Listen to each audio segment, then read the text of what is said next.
Hey, ssjpacman here, bringing you another pool repair video. This one we're going to be changing out a 1.5 horsepower motor on a Sta-Rite Max-E-Pro Pump. What's going on with this one is it's overheating. It's made by Century. It's called the Century Pro motor. It's rated at 1.65 total horsepower, and it is a piece of junk. Notorious for overheating. They are really just some of the most garbage motors on the market right now. So we're going to go ahead and replace it with a AmeriBLUE motor, and we'll show you how it's done. So we're going to start with removing the bond wire from the pump, but in this case, whoever hooked it up last time didn't hook it up. So, and then the next thing I normally do on these pumps is I just unscrew this right here. This is real simple. This is going to replace the seal plate from the pump body. So this is your pump body, this is your seal plate, this is your band clamp, and this is your shitty motor. This is generally called the pump tank, and that's for priming up your pump. And what we've got on here is a union. No union on the front, it doesn't look like. This is one of the older models. Use a different lid on them now.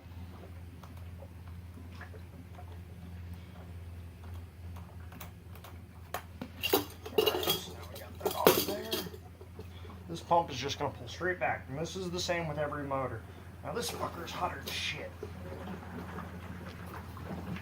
So we're going to quickly pop it into place. Now that I've got it pulled out just a little bit, it'll come right out of there. Go ahead and stick it on its base. Make sure your power is off. Power is off to the pump now. This is our seal plate O-ring. We're going to be replacing that. Diffuser O-ring. We're also going to be replacing it. So, start off needing is a 1/4 inch to remove the diffuser screws. But not a big deal. There's nothing special about them. So you can see here, this is your diffuser. It has a little piece of copper right here for some reason. I don't know why they put it on there. I think it's just to reinforce it in case it's rubbed somehow. But it's pretty much nonsense. The only job of the diffuser is to funnel the water into the front, going into the impeller, and throw it out to the outside. So that's why you have a seal here, and that just keeps the water from being able to return around to the front again. So the next part you have here is your impeller. Your impeller's job is to have the water come into the front of it and throw it to the outside of the unit. So that's all it does, but it is the powerhouse for your pump. It's just like a propeller for a boat, but works in reverse. Instead of chopping and grabbing the water, it funnels it to the inside by creating a low pressure zone, throws it to the outside, creating high pressure. Thanks to the diffuser, it can return around back to the front, so it's forced to come out this pipe here. Alright, so the cheap and easy way to do this is just to lock up the fan via screwdriver. And this one, this is part of why it's overheating. It got so hot it melted the whole damn fan off. So in here is a metal fan. And this is why you bring your handy dandy shan locks. Bring those up to the right size. Get your shaft locked. There she goes. Pops right off. Righty tighty, lefty loosey on this, unless it still has the original retaining screw. The original retaining screw is counterclockwise, so it tightens counterclockwise and loosens clockwise. So that's something to watch out for your first timers. Now this one's obviously been replaced as an aftermarket seal on here. This is not the one that came from it, but it is the upgraded seal, so that's a nice one. Throw that out. So at this point, we've gotten this pretty well broken down. Here's what the shaft seals look like, just so you guys can see them. So that's a piece of ceramic on the front, and then it's just rubber and metal. This is spring loaded, so you get tension on it and it springs like that.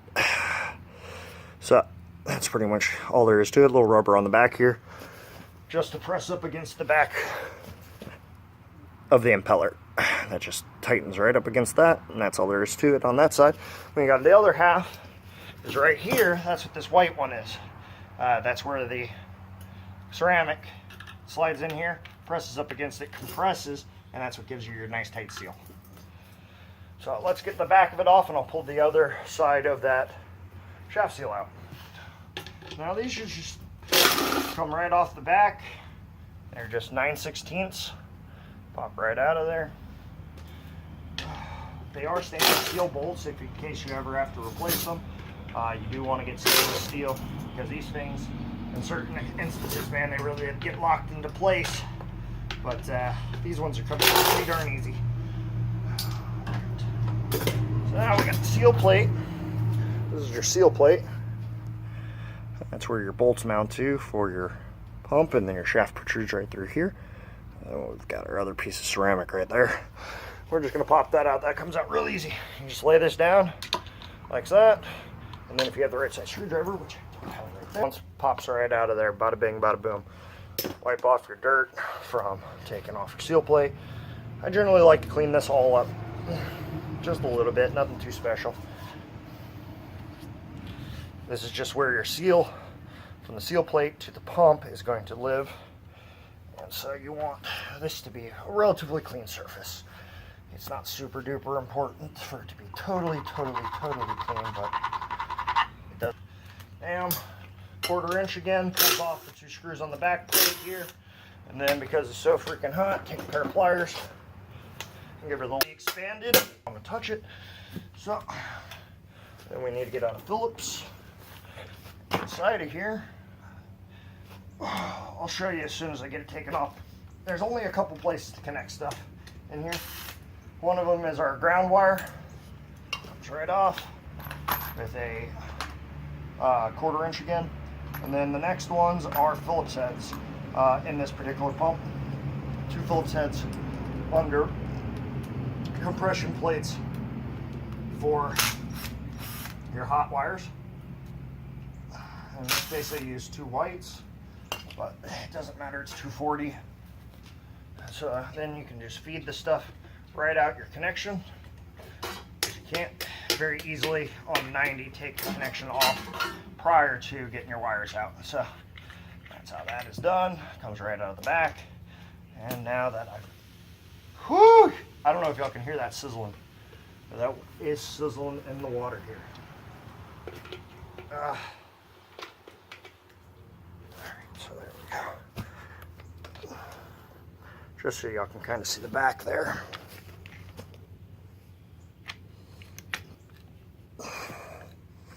So these 2 are where your hots connect. You can use spade connectors for this. And then this little guy right here, its job is you can pull it off and switch this to a 120 pump instead of a 240 pump, and then your ground goes right there. Other than that, that's all you have to do for your connections. But just in case you want to know a little bit more about the back part here, oh, let's get something better to hold this with.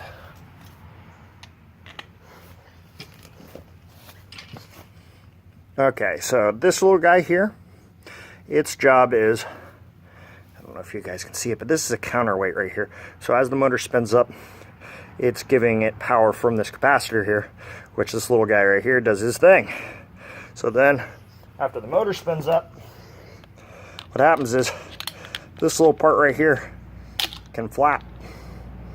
And so it flaps down from the centrifugal force of this piece spinning, causes it not to get power from the capacitor anymore. This is just a start capacitor here. So in case you couldn't lock it up off the fan, right here it says 7/16 for your wrench. That'll lock up your shaft via here. If you can get to it pretty good on this motor, it's not too bad, but on other motors it is not nearly as easy. They don't have an open area for you. You have to take some parts off. So that is pretty easy from here. So we're going to put our seal plate on the motor. That's why I stayed it up like that. You want to make sure that the little cutout groove side in the pump is facing towards the bottom. That's going to let any water, if it ever leaks at the shaft seal, it's going to let your water out of here. This unit has a really nice water thrower that throws it out to the outside. That's not just a flat piece of plastic. That is a molded piece of rubber. I really like to see that. That's a really neat feature. that they took the extra time and money to make a specialized piece for just their motors. So anyway, so the bottom side of this goes down to the bottom side of that. You can easily tell this is the top because it has the handle, and yeah, so I just slide that down onto there, just like so. Then we're gonna find a new shaft seal. All right, here we go. We got our upgraded 3868 PS seal. This is for your several pumps really, but I mostly use them on the Sta-Rite Max-E-Pros. And then we got our other two, our new diffuser and our new seal plate O-ring. So let's go ahead and get this put in. You always start off with your diffuser O-ring or your shaft seal. I'm gonna start with this half. It's gonna go down to there. You just need to get a little lube to make sure it seats down in there nicely.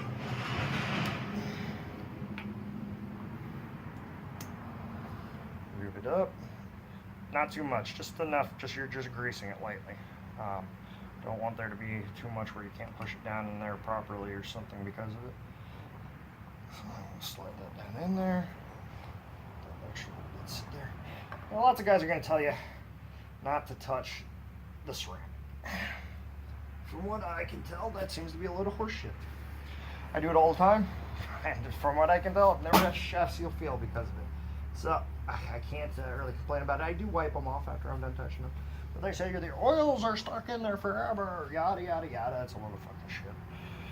I mean, it may very well be the case, but it doesn't matter enough. They're being water cooled, so even if you were causing some extra heat buildup in them, they're being water cooled. They're not being pushed to the maximum part of their tolerance. You know, these things are designed to be much stronger than they actually have to withstand.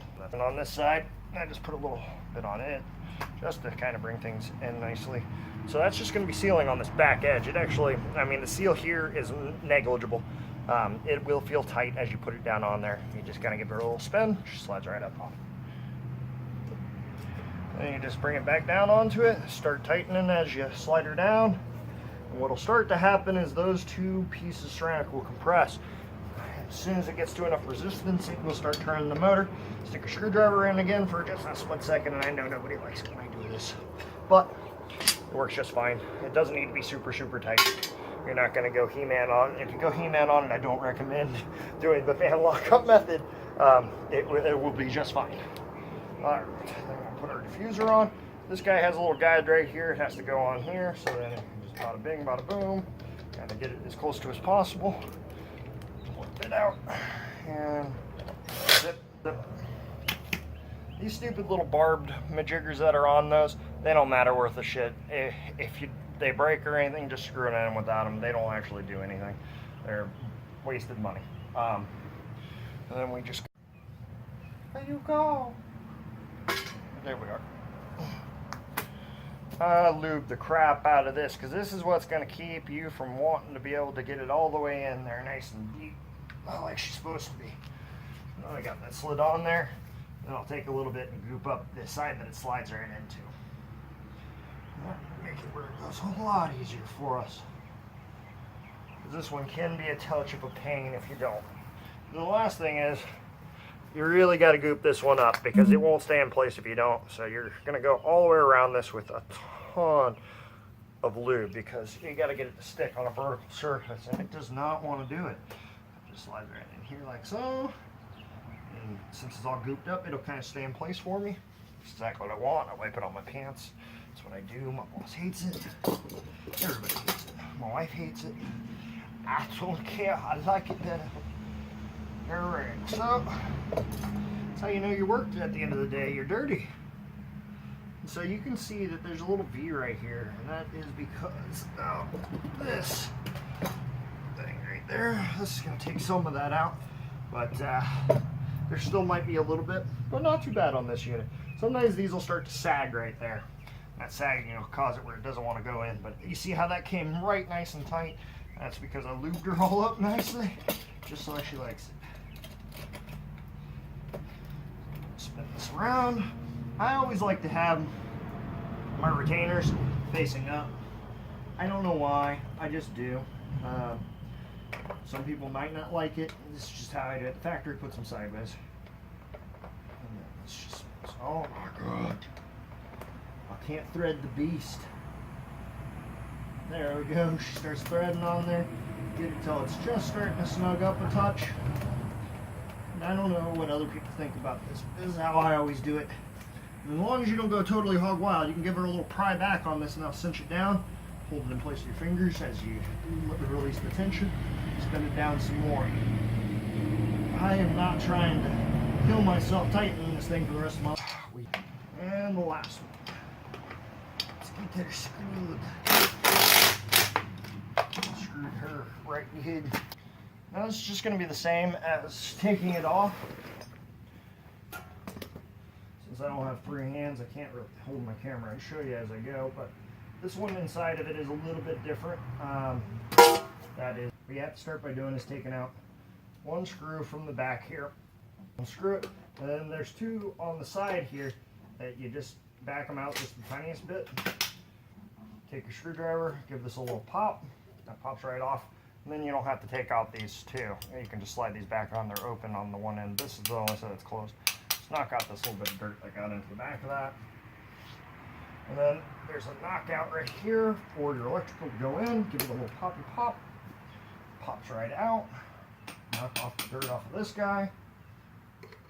And spin your Corflex connector back into place. And those of you who don't like me using name brands, you can call this non-metallic flexible conduit if you'd like.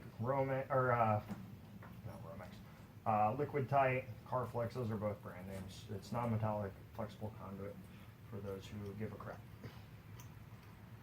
Then your wires just shove back in here. Generally, you got to get a screwdriver in there and kind of give them the finagle so they go where you want them to. Those are in. Hold all the way up. I swear I had pair of alignment pliers. There we go. Hold those nice and tight. Bring your ring up, your locking ring. This little piece of white right here, that's its job, is to give this a tension point. It only goes in as deep as the white goes, and then that holds the white nice and tight, so it can't go nowhere. It's nice and tight in there. I always start to put my ground on. Each their own. This is just my methodology. You always want to make sure that the hooks for the wires always have to go to the right. That way, as the screw starts to screw in around it, it wants to tighten the wire underneath it instead of spit it out. Nobody likes it when you get spit. Set up the way we like it.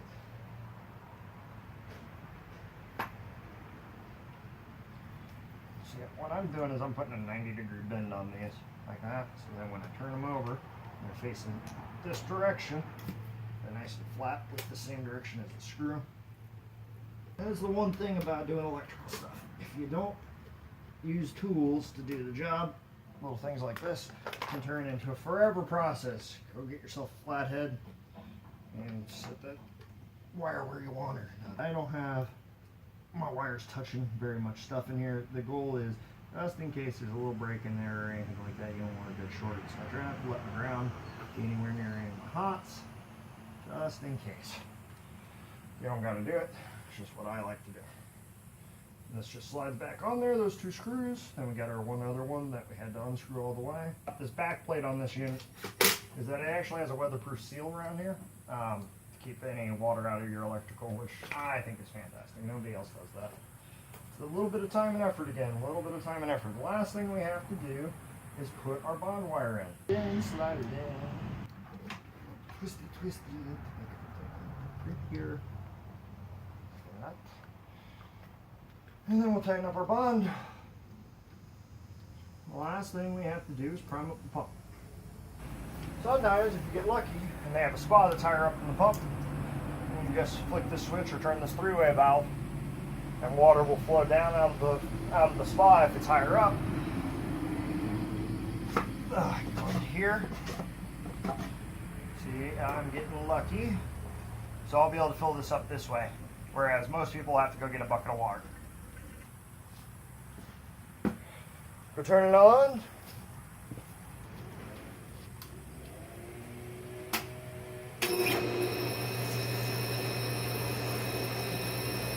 There she's pumping. Hear a little jingle jangle. That only will occur until the pump is fired up all the way. After it's fired up all the way, the jingle jangle will go away. This has the same thing telling the start capacitor to turn on or not to turn on. Set out your air. It's all set. You know what to do now. Like and subscribe. Thanks for watching. Stay tuned for more pool videos.